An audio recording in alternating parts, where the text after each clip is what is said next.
శ్రీ విష్ణు రూపాయ నమశివాయ. ఏ ఇంట్లో అయితే ఈ 4 తప్పులు చేస్తారో ఆ ఇంట్లో అలక్ష్మి అంటే దరిద్ర దేవత వచ్చి చేరుతుంది అని శాస్త్రంలో చెప్పారు. అందుకని వీలున్నంత వరకు ఈ 4 తప్పులు ఎప్పుడూ చేయకండి. ఏమిటవి? మొట్టమొదటిది, రోజు 2 పూట్ల దీపం పెట్టాలి. అంతేకాని చీకటి ఎక్కడ చేరుతుందో అక్కడ నెగిటివ్ ఎనర్జీస్ వచ్చి చేరుతాయి. రెండవది, ఎక్కడ దుర్వాసన ఉండకూడదు. అందుకని వీలున్నంత వరకు ధూపం వేస్తూ ఉండండి ఇంట్లోనూ. దుర్వాసన ఉన్న చోట కూడా నెగిటివ్ ఎనర్జీస్ చేరుతాయి.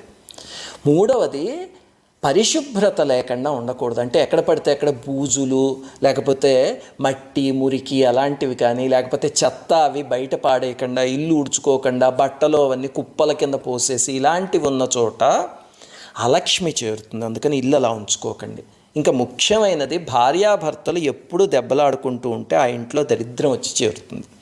అందుకని అలా ఉండకండి. శ్రీమాత్రే నమః.